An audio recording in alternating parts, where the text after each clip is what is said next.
आदाब, नमस्ते, सत श्री अकाल।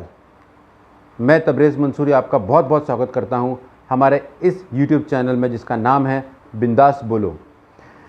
इसके पहले रंगा बिल्ला के 2 एपिसोड हम बना चुके हैं और जिसने भी इसका फर्स्ट और सेकंड पार्ट नहीं देखा होगा मैं डिस्क्रिप्शन में इसका लिंक शेयर कर दूंगा। प्लीज़ एक बार ज़रूर देखिए। ये बहुत इंटरेस्टिंग वाक़या है। ये रंगा बिल्ला का ये दिल्ली का वाक़या है और उस वक्त इसका बहुत ज़्यादा ये चर्चित था, बहुत चर्चा में था। पहले पार्ट में आपने देखा होगा किस तरह ये 2 दरिंदे रंगा बिल्ला, इन लोगों ने 2 बच्चों को लिफ्ट देने के बहाने गाड़ी में बिठा दिया और फिर उनके साथ में क्या क्या हुआ आपने देखा होगा पहले पार्ट में, और सेकंड पार्ट भी उसके बाद में बना था। अब स्वागत है आपका थर्ड पार्ट में। तो बिना समय गंवाए हम स्टार्ट करते हैं थर्ड पार्ट। अपना नाम वगैरह कुछ फर्जी बताकर ये अपना इलाज करवाकर वहाँ से चलते बने और वहाँ से ये लोग निकल गए। यहाँ संजय के पिता ने पुलिस स्टेशन में कंप्लेन किया। जब उन्होंने बहुत देर इंतज़ार किया और सारे तमाम दोस्तों को, गीता और संजय के फ़ोन किया, सब ने यही कहा कि हमको नहीं मालूम है। ये परेशान होकर ये लोग पुलिस स्टेशन में जाके इन लोगों ने गुमशुदा की कंप्लेन लिखाई और यहाँ पर गीता और संजय की लाश पड़ी है। और सुबह एक भैंस चराने के लिए, भैंसों को चराने वाला एक आदमी वहाँ पर भैंसों को, अपने जानवरों को चराने के लिए वहाँ पर आया, क्योंकि वो पूरा जंगल इलाका था। तो वहाँ पर लोग अपनी जानवरों को चराया करते थे, गाय, भैंस, बकरी वगैरह। तो वो चरवाहा आया वहाँ पर और उसकी नज़र पड़ी और उसने देखा कि यहाँ पर 2 लाशें पड़ी हैं। वो उन लाशों को देखकर बहुत ज़ोर से चिल्लाया, बहुत घबराया और उसने वहाँ पर थोड़ी सी दूर पर कुछ पुलिस वाले थे, उन लोगों को बताया कि यहाँ पर 2 लोगों की लाश पड़ी है। वो पुलिस वाले वहाँ पहुँचे और उन लोगों ने फिर फ़ोन करके अपनी पूरी पुलिस की टीम को बुलाया। वहाँ से पुलिस इन्वेस्टिगेशन शुरू हुआ और पुलिस ने उनकी बॉडी को पुलिस स्टेशन वगैरह में लाकर रखा और उनको इस बात का अंदाज़ा हो गया कि वो जो मिस्टर चोपड़ा आए थे, शायद ये मैटर उनसे लिंक्ड है, क्योंकि उन्होंने जो हुलिया बताया था वो सेम हुलिया और कपड़े ये दोनों बच्चों के थे। पुलिस ने मिस्टर चोपड़ा को फ़ोन करके बुलाया, गीता चोपड़ा और संजय चोपड़ा के पिता को। वो आए और उन्होंने दोनों बच्चों की लाशों को देखकर बहुत रोया, बहुत अफसोस किए। उनकी माँ थी, माँ बेहोश हो गई और ऐसा सब हुआ कि इन लोगों ने बहुत ज़्यादा अफसोस मनाया। मदन मोहन चोपड़ा जी, जो गीता चोपड़ा और संजय चोपड़ा के पिता थे, इन्होंने देखा कि उनकी बेटी के और बेटे के जिस्म पर अनगिनत वार है और उनको पता चला कि उनकी बेटी के साथ दुष्कर्म भी हुआ है, यानी रेप भी हुआ है। वो बहुत बड़े सदमे में आ गए और तकरीबन 2-3 दिन इन्होंने इंतज़ार किया कि शायद पुलिस की तरफ से कोई इन्वेस्टिगेशन में कुछ पता चलेगा कि कौन थे वो लोग जिन लोगों ने इनकी बेटी के साथ में इतना बुरा दुष्कर्म किया, जबकि इनके कोई दुश्मन नहीं है, इनके कोई दुश्मन नहीं, कुछ नहीं, ये एक साधारण इंसान। ये बहुत परेशान रहे और 2-3 दिन इंतज़ार करने के बाद मदन मोहन चोपड़ा जी मीडिया का सहारा लेते हैं और उन्होंने मीडिया को सारी तस्वीरें बताई और ये मामला मीडिया में उस वक्त बहुत तूल पे था, बहुत ज़ोरदार चलने लगा। उस वक्त इलेक्ट्रॉनिक मीडिया तो इतनी ज़्यादा नहीं थी समझो, ना के बराबर थी, और पर प्रिंट मीडिया थी। इन्होंने सारे न्यूज़पेपर वालों को बुलवाया और सारे न्यूज़पेपर में अपना ये मामला बताया और गीता और संजय की तस्वीरें दी और सारा मामला बताया। उस वक्त की हर एक न्यूज़ में आने लगा, ये हर एक न्यूज़पेपर में आने लगा और ये मामला बहुत ज़्यादा चर्चित हो गया, बहुत ज़्यादा चर्चा में आ गया। पुलिस को इन्वेस्टिगेशन कहाँ से करना है यही समझ में नहीं आ रहा था और पुलिस के आगे एक बहुत बड़ी चुनौती थी, दिल्ली पुलिस के आगे। फिर पुलिस ने अपना काम शुरू किया। ये मामला उस वक्त इतना ज़्यादा चर्चित हो गया कि प्राइम मिनिस्टर थे मिस्टर मोरारजी देसाई, बहुत मजबूर होकर मोरारजी देसाई जी को इस मामले में इंटरफेयर करना पड़ा, बोलना पड़ा और उन्होंने पुलिस की एक मीटिंग बुलाई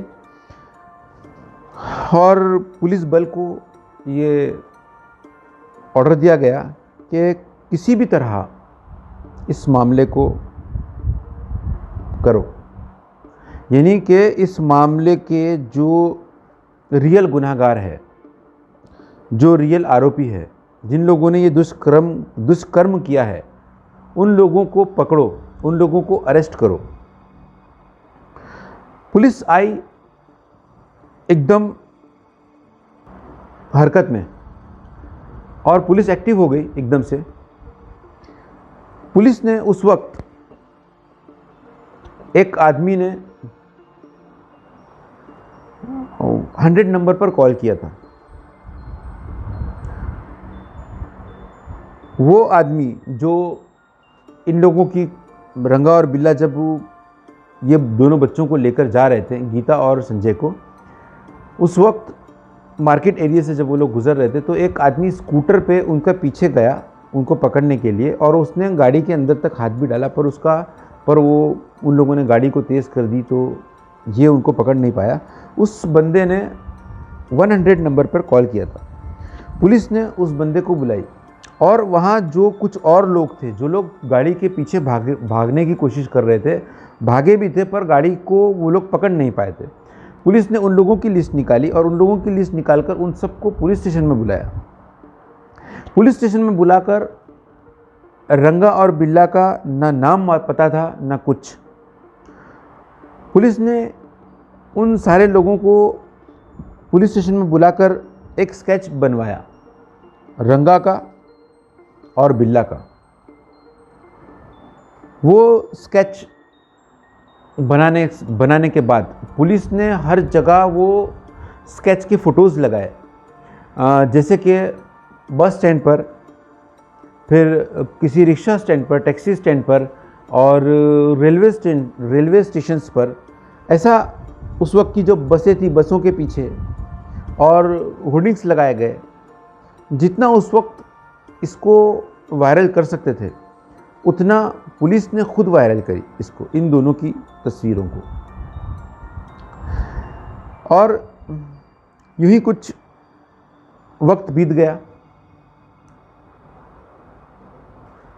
8-10 दिन के बाद जो जगह जगह पुलिस ने इनके स्केच लगाए थे, स्केच के जो फ़ोटोज़ लगाए थे, वो स्केच पर पुलिस ने कुछ इनाम का भी रखा था कि इन लोगों की खबर देने वाले को कुछ इनाम घोषित किया था उस वक्त, क्योंकि ये मामला बहुत ज़्यादा तूल पकड़ लिया था, बहुत ज़्यादा ये मामला बड़ा हो गया था और बहुत ज़्यादा चर्चित हो गया था। इसलिए पुलिस को मजबूरन ऐसा करना पड़ा कि उनके ऊपर ये एक इनाम रखना पड़ा। और पुलिस ने इनको पकड़ने की जितनी भी कोशिश होती है वो सारी कोशिश करना शुरू कर दी, क्योंकि मोरारजी देसाई उस वक्त जो प्राइम मिनिस्टर थे वो खुद इसमें इन्वॉल्व हो गए थे और उन्होंने अपना पर्सनल इन्वॉल्वमेंट इसमें शो किया था कि वो चाहते थे कि ये लोग पकड़ा जाए, ये जो क्रिमिनल्स है ये पकड़ा जाए, जिन लोगों ने ये घटना को अंजाम दिया है ये पकड़ा जाए। फिर मोरारजी देसाई ने वापस से पुलिस को कहा कि ये मामले में जितने भी आरोपी हैं सबको अरेस्ट करो, कुछ भी करके आप अरेस्ट करो। पुलिस ने बहुत ज़्यादा पुलिस एक्टिव हो गई और पुलिस बहुत ज़्यादा एक्टिव होने के बाद में जगह जगह पर छापे मारना शुरू कर दी पुलिस ने, जैसे कि दारू के अड्डे, जैसे कि बियर बार, उस वक्त जो बियर बार वगैरह होते थे वो, और जो जुगार खेलने के अड्डे वगैरह वगैरह, जितने भी इलीगल चीज़ें थी, इलीगल अड्डे हुआ करते थे, वो सारे अड्डों पर पुलिस ने छापे मारना शुरू कर दिया। और ये जानने की कोशिश पुलिस कर रही थी कि इन लोगों को कोई जानता है क्या, और हर किसी को पुलिस ये बताती थी, ये स्केच बताती थी। उस वक्त जो इन्फॉर्मर्स थे पुलिस के, सारे इन्फॉर्मर्स का नेटवर्क पुलिस ने तेज़ कर दिया था। किसी भी तरह ये लोग को पकड़ना था। पुलिस की रात की नींद और दिन का चैन पुलिस ने हराम कर दिया, क्योंकि पुलिस के सामने ये एक बहुत बड़ी चुनौती थी। दिल्ली पुलिस की एक इज्जत की बात आ गई थी उस वक्त, और पुलिस ने अपना रोल बाखूबी निभाया। और यूं ही 10 दिन गुजर गए और कोई इन्फॉर्मेशन कहीं से नहीं मिली। अचानक 8 दिसंबर को कालका मेल, एक ट्रेन है जो हावड़ा से चलती है और कालका जाती है, यानी ये ट्रेन हावड़ा टू कालका है। इस ट्रेन में 2 लोग चढ़े और जब ट्रेन शुरू हो रही थी, यानी जब ट्रेन शुरू हो चुकी थी, तब ये 2 लोग अफरा तफरी में घाई में चढ़े ऊपर चलती हुई ट्रेन में। और ये 2 लोग बहुत इत्तेफाक से उस डब्बे में चढ़ गए जो आर्मी रिजर्व डब्बा था। वो जो कंपार्टमेंट, जो डब्बा था जहाँ पर वो लोग चढ़े थे, वो वहाँ पर सिर्फ आर्मी वाले ही आ सकते थे, बाहर का कोई आदमी, सिविलियंस अलाउड नहीं होता है उस डब्बे में। तो ये लोग वहाँ पर चढ़ गए। आर्मी वाले इनको बड़े अचंभे से देखने लगे, कि हैरानगी से देखने लगे कि ये कौन है। और थोड़ा दूर जाकर आर्मी के एक आदमी ने उनसे पूछा कि आप लोग कौन हो। तो रंगा ने कहा कि हम भी आर्मी वाले हैं। तो उसने कहा कि अपना कार्ड बताओ। आर्मी वाले ने कहा कि अपना कार्ड बताओ। इनके पास कार्ड तो था नहीं। इन्होंने कहा हाँ हाँ हमारे पास कार्ड है। इनके पास एक बैग था जो अपने साथ इन लोगों ने कैरी किया था। वो बैग में उनके कुछ कपड़े थे, और वो भी कपड़े थे जो उन लोगों ने गीता और संजय के मर्डर के टाइम पे पहने थे, वो कपड़े भी उसी में थे।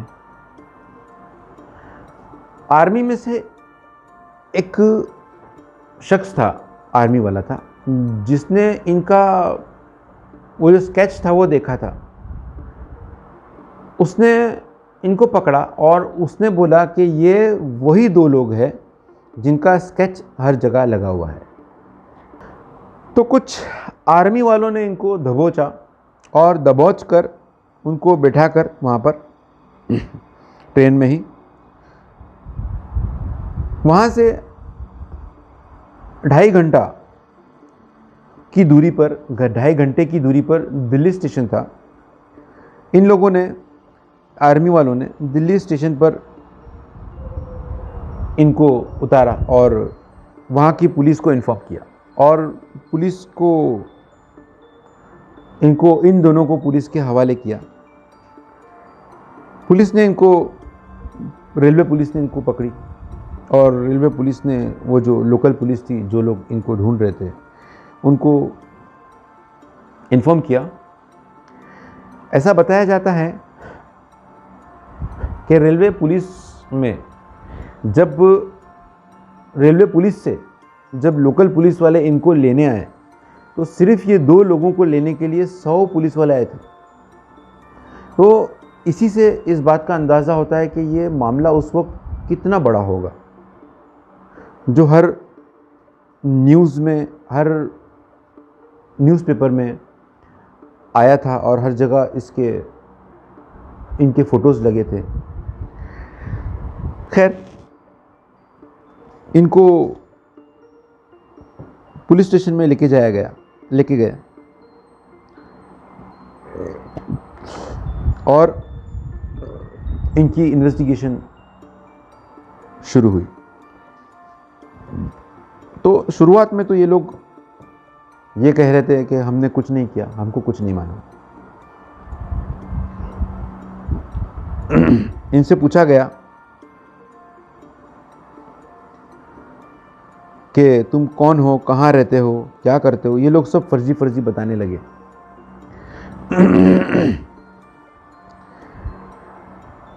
जब संजय को मारने के दौरान, जब संजय ने एक वार बिल्ला को कर दिया था, बिल्ला एक सिविल हॉस्पिटल में आया था वहाँ दिल्ली के, और उसने अपना इलाज करवाया था। वहाँ पर एक कांस्टेबल भी उनको मिला था, जिसको उसने फर्जी एड्रेस दिया था, और वहाँ के सिविल हॉस्पिटल वालों ने उसका एक्सरे भी करवाया था, ये देखने के लिए कि चोट की वजह से हड्डी तो नहीं टूटी है, ये देखने के लिए बिल्ला का एक्सरे भी करवाया था, एक्सरे रिपोर्ट भी करवाई थी। तो जब ये लोग दिल्ली पुलिस में अरेस्ट हुए, जब रेलवे स्टेशन से इनको अपने लोकल पुलिस स्टेशन में लाया गया, इनसे इन्वेस्टिगेशन की गई। ये लोग कुछ भी ऐसा बोलने लगे और कहने लगे कि नहीं, हम लोग इसमें इन्वॉल्व नहीं है, हमको कुछ भी नहीं पता है। तो एक कानून है पहले से कि जो भी इंसान को पुलिस अरेस्ट करती है, तो हर 24 घंटे में उसका एक मेडिकल टेस्ट होता है, उसको हॉस्पिटल लेके जाना पड़ता है, सिविल हॉस्पिटल, BMC हॉस्पिटल जिसको बोलते हैं, सिविल हॉस्पिटल। इन लोगों को भी सिविल हॉस्पिटल लेके जाया गया। जब इन लोगों को सिविल हॉस्पिटल लेकर गए, तो वहाँ पर जो पुलिस वाला तैनात था, जो ड्यूटी थी जिसकी, और जो डॉक्टर्स थे, वो डॉक्टर्स ने और वो पुलिस वालों ने इन दोनों को पहचाना और कहा कि इन लोग कुछ दिन पहले यहाँ आए थे, जबकि ये लोग पुलिस को इतने देर से, जब ये लोग अरेस्ट हुए थे, तब से लेकर अब तक हॉस्पिटल जाने तक ये लोग ये बता रहे थे कि हम दिल्ली में थे ही नहीं इतने दिनों से, हम तो मुंबई में थे। ये लोग ऐसा पुलिस को बता रहे थे। अब जब सिविल हॉस्पिटल में ये जो पुलिस वाला था वहाँ पर जिसकी ड्यूटी थी, वो और डॉक्टर्स ने इनको पहचान लिया, और डॉक्टर ने ये तक कहा कि ये लोग बॉम्बे में नहीं थे, दिल्ली में ही थे, हम लोगों ने इनका एक्सरे भी किया, एक्सरे रिपोर्ट तक बताया डॉक्टर ने। वो सारा चीज़ देखने के बाद में पुलिस ने इनको वापस पुलिस स्टेशन में लाया, और फिर इनसे बहुत रिक्वेस्ट करा, बहुत अच्छे से पुलिस ने समझाया कि सच बताओ, पर ये लोग वही झूठ बोल रहे थे, अपनी बात पर अड़े हुए थे। तो पुलिस ने अपना पुलिसिया रवैया अपनाया, थोड़ा सा स्ट्रिक्ट होकर। तब इन लोगों ने अपना गुनाह को कबूल किया, और इन लोगों ने बताया कि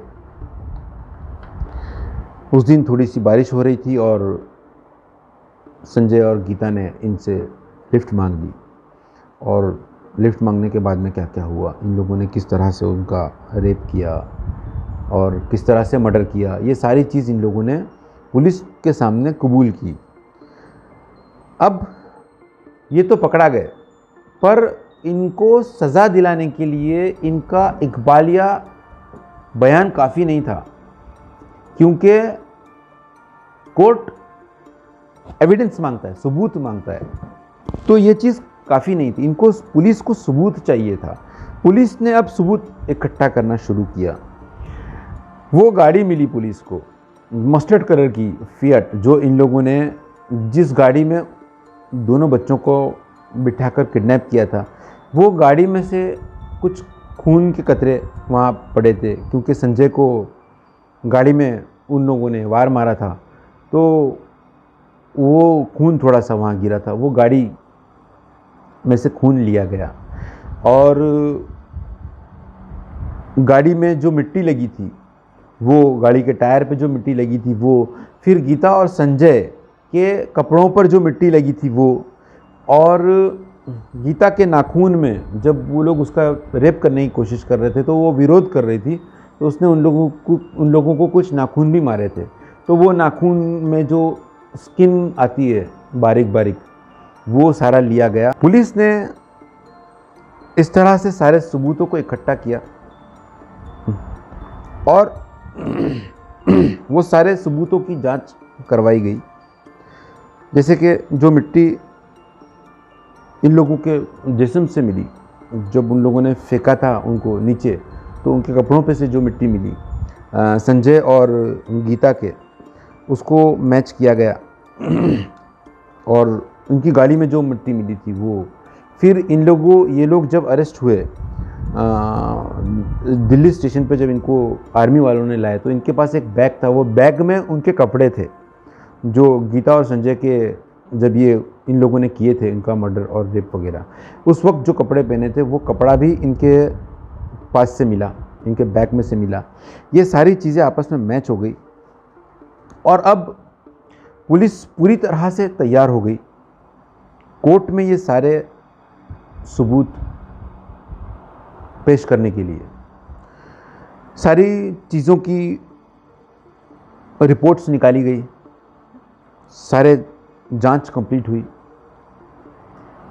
सारी जांच मुकम्मल होने के बाद में पुलिस ने सब पूरी फाइल बनाकर बहुत अच्छी तरह से, बहुत मेहनत की पुलिस ने, दिल्ली पुलिस ने, और पुलिस की मेहनत कामयाब भी हुई और पुलिस ने ये सारा मामला, ये सारी फाइल वगैरह कोर्ट में रखा।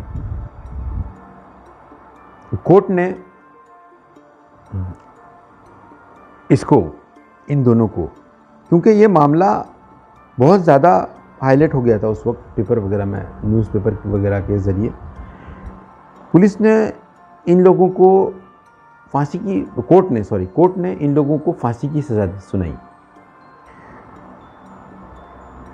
तो इनके घर वालों ने, इन लोगों के बोलने पर इनके घर वालों ने हाई कोर्ट में अपील किया। इनको सेशन कोर्ट ने फांसी की सज़ा सुनाई।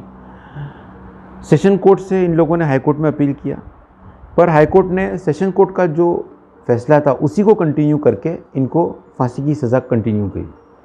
अब इनके पास में सिर्फ एक ऑप्शन रह गया, वो था हाई कोर्ट। और इन लोगों ने हाई कोर्ट का दरवाज़ा खटखटाया, सुप्रीम कोर्ट, इनके पास एक रास्ता बच गया था जो था सुप्रीम कोर्ट।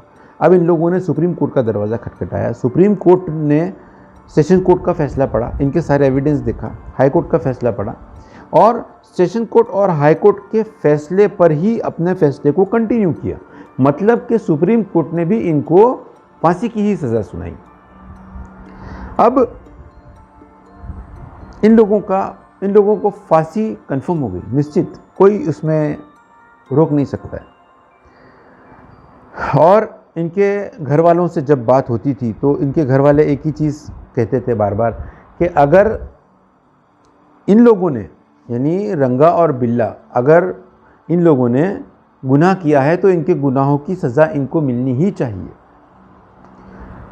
तो सुप्रीम कोर्ट भी रिजेक्ट हो गया, सुप्रीम कोर्ट ने भी वही दिया, लाइफ।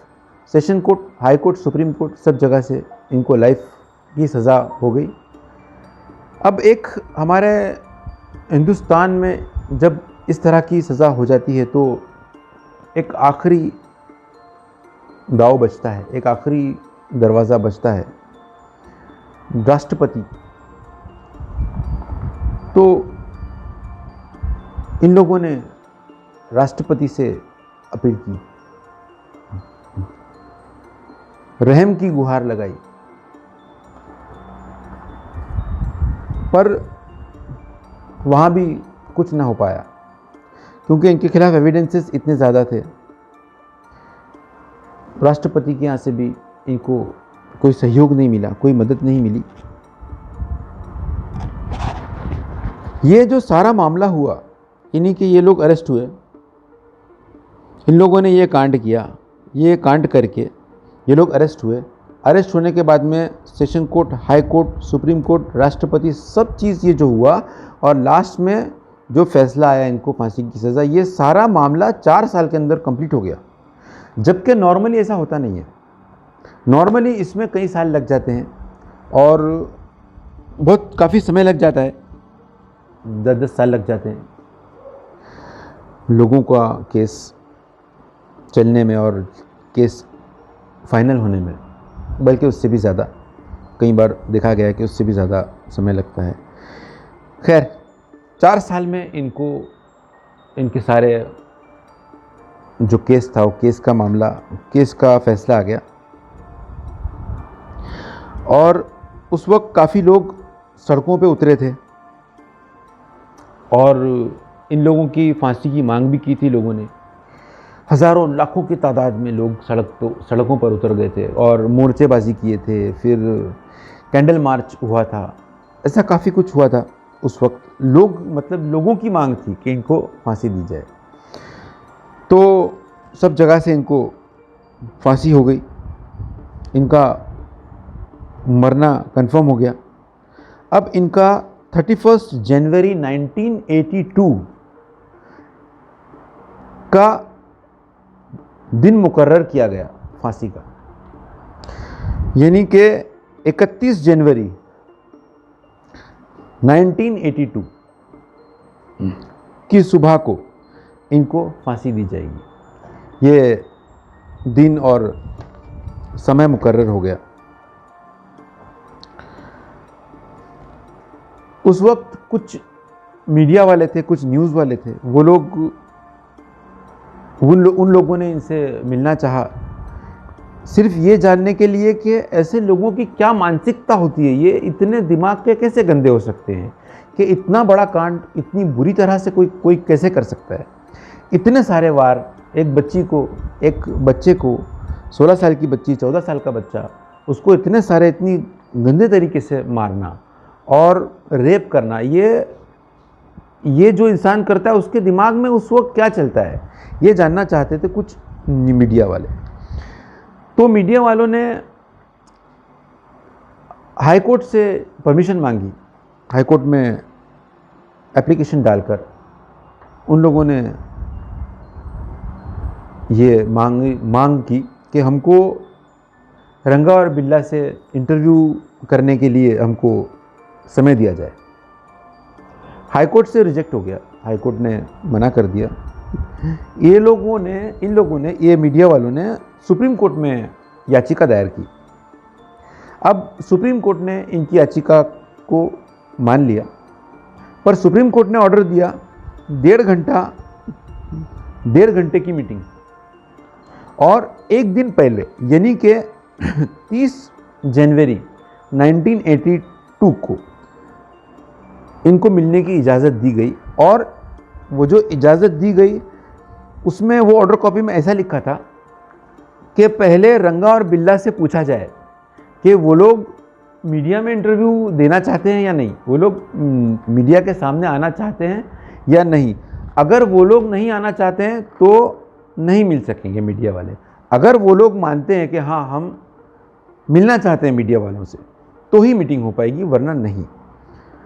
तो जेल प्रशासन में ये याचिका गई, ये ऑर्डर कॉपी गई।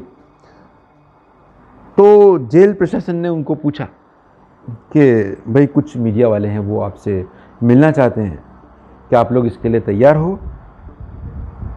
बिल्ला ने एकदम से मना कर दिया कि नहीं, मैं मिलना नहीं चाहता हूँ। और पर रंगा ने मिलने के लिए हाँ कहा। रंगा ने कहा कि हाँ मैं मिलूँगा। और ऐसा बताया जाता है कि रंगा ने कुछ किताबें भी लिखी थी वहाँ अंदर बैठकर, काफ़ी सारी कुछ किताबें वगैरह भी लिखी थी। खैर, तो इनको समय दिया गया। ये मीडिया वाले आए वहाँ पर और आकर इन लोगों ने उससे पूछताछ करना चाहा। रंगा स्टार्ट टू एंड जो इंटरव्यू था, वो पूरे इंटरव्यू में रंगा एक ही बात बार बार दोहरा रहा था कि रब जानता है रंगा बेकसूर है, रब जानता है रंगा बेकसूर है। यही वो बार बार बोलता जा रहा था। पर उससे कुछ होना नहीं था, क्योंकि उनको फांसी की सज़ा नेक्स्ट डे थी। तो ये मीडिया वालों का भी इंटरव्यू ख़त्म हो गया। अब तिहाड़ जेल में थे ये लोग। तिहाड़ जेल में फांसी की तैयारी की गई। और उस वक्त ये पहली बार हुआ था दिल्ली के अंदर कि ये सारे एविडेंस जो थे, ये सारे एविडेंस को मैच करने के लिए फॉरेंसिक लैब वाले आए थे।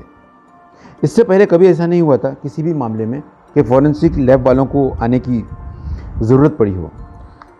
और इसी बीच में इंडियन काउंसिल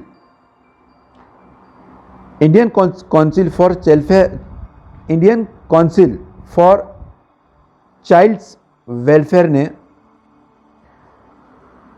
गवर्नमेंट को एक प्रपोजल भेजा कि इन दोनों के नाम पे एक वीरता पुरस्कार होना चाहिए, ताकि हमेशा के लिए गीता और संजय की बहादुरी की मिसाल कायम रहे। तब से लेकर आज भी जब कोई बच्चा बहादुरी का काम करता है तो उनको 2 अवार्ड से नवाजा जाता है, गीता चोपड़ा और संजय चोपड़ा। शायद आपने भी इससे पहले कहीं सुना होगा। 26 जनवरी को जो वीरता पुरस्कार दिया जाता है बच्चों को, तो वो वीरता पुरस्कार का नाम होता है, जो लेडीज़ होती है, लड़की कोई वीरता का काम करती है तो उसको गीता चोपड़ा अवार्ड से नवाजा जाता है, और लड़का कोई होगा तो उसको संजय चोपड़ा नाम के अवार्ड से उसको सम्मानित किया जाता है। रंगा ने एक आखिरी याचिका अदालत में दी थी कि मर्डर मैंने नहीं किया तो मुझे फांसी नहीं होनी चाहिए, पर वो कोर्ट ने ये बोलकर उसे रिजेक्ट कर दिया कि तुम साथ में थे, तुम मर्डर के उतने ही भागीदार, उतने ही हिस्सेदार हुए जितना वो। तो यहाँ पर फांसी की तैयारी तिहाड़ जेल की पुलिस ने शुरू की। बिहार के बक्सर जेल, बिहार में एक जेल है जिसका नाम है बक्सर। जब किसी को फांसी होती है तो वो जो रस्सी होती है फांसी की, वो एक स्पेशल अलग तरह की कुछ रस्सी होती है, तो वो हर जगह बक्सर जेल से ही रस्सी जाती है। तो तिहाड़ जेल की पुलिस ने बक्सर जेल से वो रस्सी मंगवाई और फिर फ़कीर कोट से फ़कीरा जल्लाद और मेरठ से कालू जल्लाद को बुलाया गया। ये 2 जल्लाद हैं जिनका काम फांसी देना है। ये कालू जल्लाद पवन जल्लाद के बाबा थे। वही पवन जल्लाद जो अब निर्भया केस के जो गुनहगार हैं उनको फांसी देने वाले हैं, ये उन्हीं के बेटे हैं। फिर 31 जनवरी 1982 को वो दिन आ गया जब इन दोनों को फांसी दी जाएगी। सुबह 5 बजे इन दोनों को उठाया गया और इनको नहाने कहा गया। रंगा ने नहाया और बिल्ला ने नहाने से इनकार कर दिया, क्योंकि ये जेल के मेन्यू में है कि जो इंसान नहाना चाहे वो नहा सकता है, जो नहीं नहाना चाहे उसको पुलिस फोर्स नहीं कर सकती है। तो इसलिए उसको फोर्स भी नहीं किया गया और उनको चाय पिलाई गई।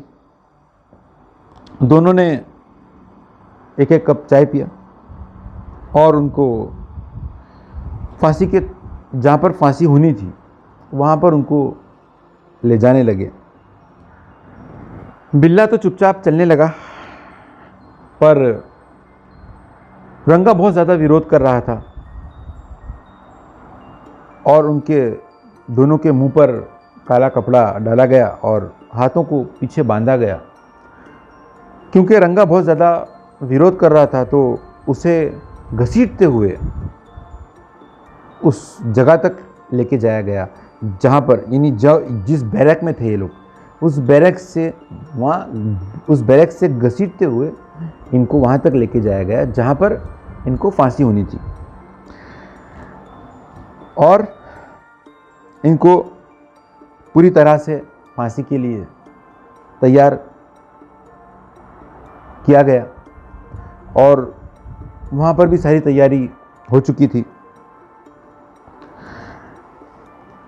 इन दोनों को फांसी के तख्त पर खड़ा किया गया और दोनों के गले में रस्सी डाली गई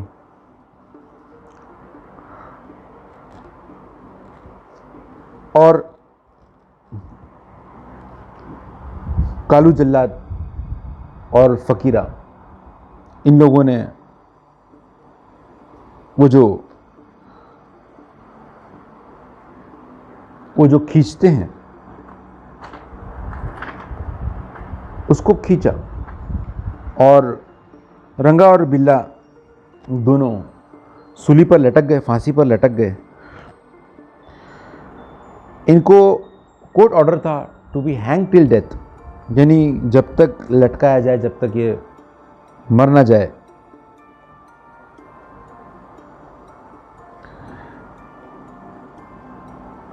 और वहाँ पर पहुँचने के बाद दोनों के पैरों को भी बांधा गया था और उनको फांसी के तख्ते पर ले जाया गया था और वहाँ पर सुपरिटेंडेंट ऑफ पुलिस थे मिस्टर R.A.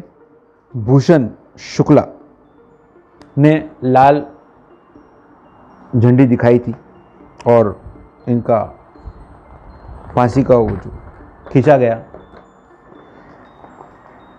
और ये लोग फांसी के तख्ते पर लटक गए। तकरीबन 2 घंटे बाद, 2 घंटे तक ऐसे पूरा माहौल शांत रहा और 2 घंटे बाद इनको चेक किया गया, रंगा और बिल्ला को, कि वहाँ पर डॉक्टर की टीम भी होती है चेक करने के लिए कि ये मर गए या जिंदा है। तो डॉक्टर की टीम ने चेक किया उनकी नर्व्स वगैरह को। तो डॉक्टर की टीम ने कहा कि रंगा इज़ नो मोर, रंगा मर चुका है, पर बिल्ला नहीं मरा था 2 घंटे बाद तक। ये एक अपने आप में एक बहुत बड़ी हैरत की बात है कि 2 घंटे बाद तक फांसी पे लटकने के ये इंसान जिंदा रहा। कालू जल्लाद वो जो जहाँ पर रखा जाता है इनको, फांसी वाले लोगों को, और जो वो बैरल खींचा जाता है तो वो खुल जाता है नीचे से और आदमी का, इंसान का पैर हवा में लटक जाता है। उसके अंदर 12 फीट का खड्डा बनाया जाता है। ये जो कालू जल्लाद थे, ये कालू जल्लाद नीचे उतरा और उतर के इसने उसके दोनों टांग पकड़े, बिल्ला के दोनों टांग पकड़ के उसको खींचा गया, उसको खींचना पड़ा, तब जाके उसकी जान पूरी तरह से निकली है। इसी तरह से एक बदनुमा दाग, हमारे इस देश से एक और बदनुमा दाग खत्म हो गया। इस तरह से गीता और संजय के हत्यारों को सूली पर चढ़ा दिया गया और गीता और संजय को इंसाफ मिला। अब सारे देश को, मुझे, मेरे साथ सारे देश को एक और चीज का इंतजार है, निर्भया हत्याकांड। दोस्तों, आज ये जो निर्भया हत्याकांड जो हुआ है, मुझे नहीं लगता कि ये रंगा बिल्ला से कम है, और मुझे ऐसा लगता है कि इनके साथ भी निर्भया हत्याकांड के जो आरोपी हैं, जो मुजरिम हैं, उन लोगों के साथ भी यही होना चाहिए जो गीता और संजय के हत्यारों के साथ हुआ। बस इसी के साथ अलविदा लेते हैं। फिर मिलेंगे एक नई कहानी के साथ। Thank you very much.